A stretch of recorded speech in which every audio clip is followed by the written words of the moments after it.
पंजाब सरकार की minister doctor Baljeet Kaur ने अपने ट्विटर हैंडल पर आज ये सूचना दी है कि उन्होंने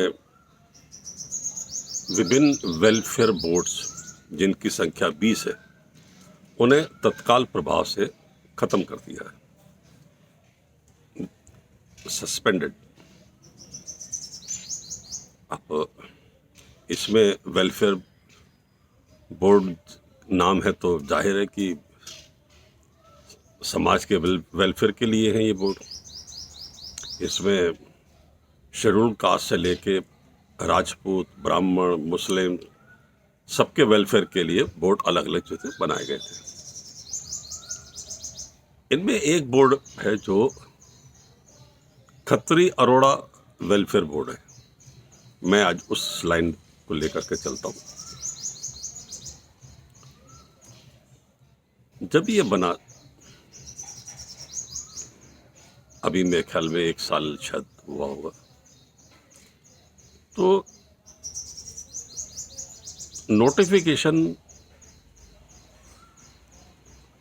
और चार्ज लेने में बहुत दूरी थी, उसमें समय बहुत लगा।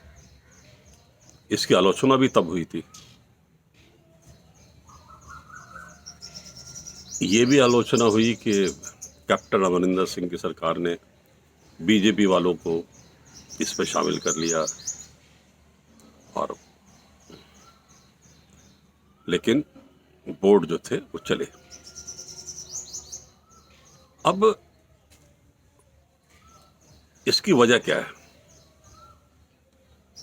मैं ये इसमें जो मैं समझ रहा हूं, क्योंकि हर आदमी का अपना नजरिया देखने का, व्याख्या होती है, विवेचना होती है, तो इसमें पहले हम इसकी बात कर लें कि ये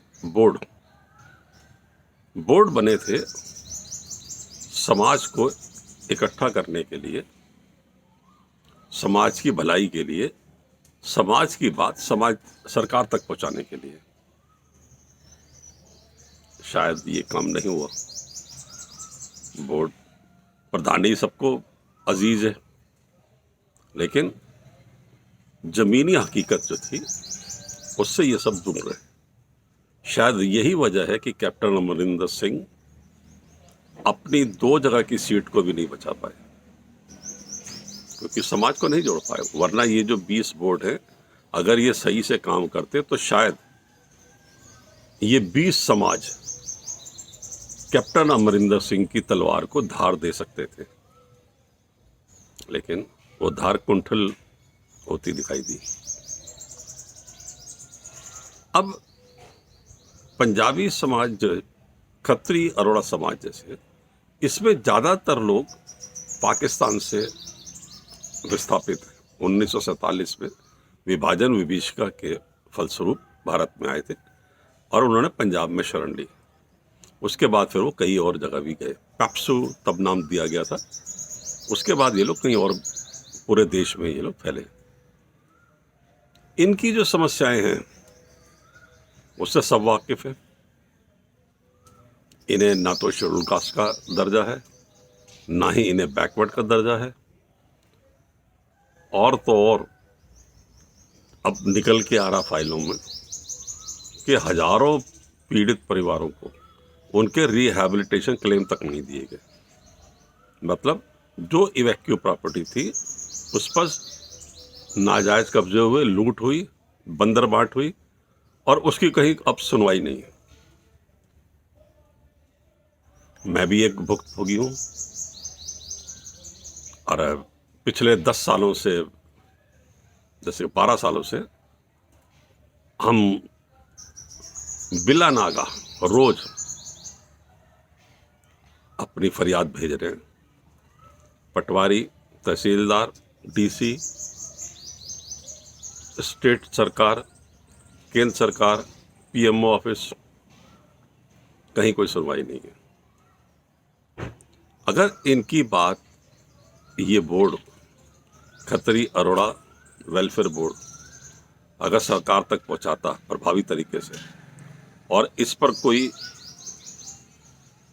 पॉजिटिव डिसीजन अगर निकलवा पाता तो शायद